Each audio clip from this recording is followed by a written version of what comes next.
I really think the main thing was I got diagnosed at 9 with diabetes, and they said that pushed the kidney failure into overdrive. And starting last year around April 2nd, it just kind of all went downhill from there. And then by, what was it, August?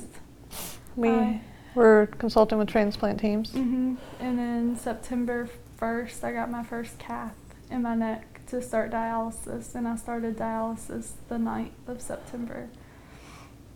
Was it again?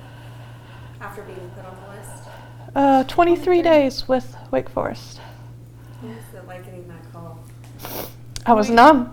I was definitely not prepared for it. I just figured they were calling to check on something, make sure records were right. I didn't say we needed blood work or not. Hey, we found you a kidney and a pancreas. Be here by 10.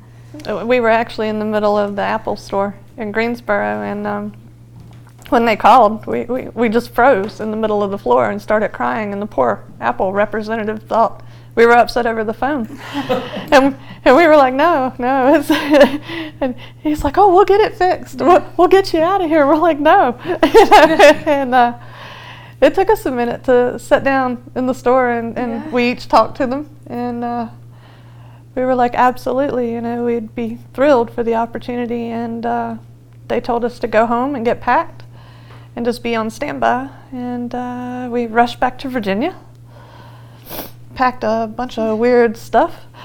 And my feet were definitely not going to get cold with the 25 pairs of socks. Where that came from. And we just waited for them to call, and they called and told us to be at Wake Forest at 10 o'clock. So Paul was our driver that night, and we rolled in at 9:59. And we were still scared to death.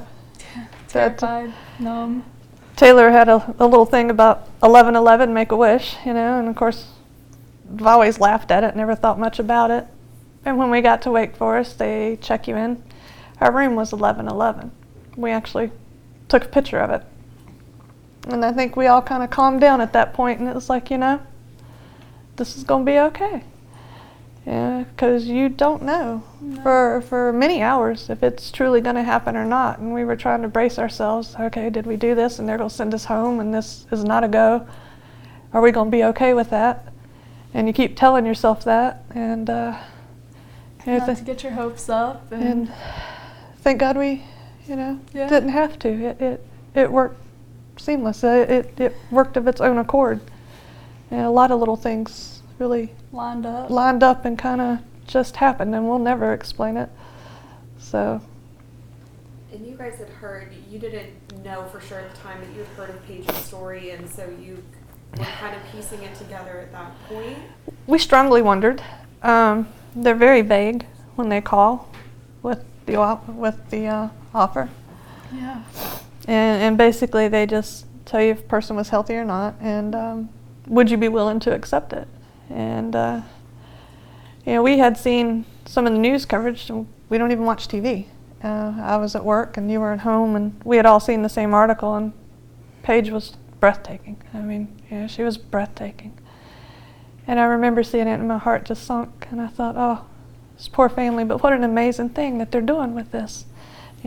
We're very grateful, and And why was it important to you guys to meet them?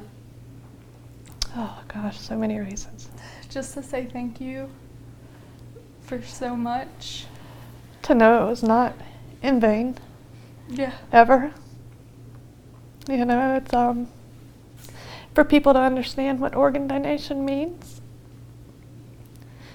And to definitely see the other side of it. Yeah, there's good that can come out of a tragedy. And if more people understood that, more people would be saved every day. I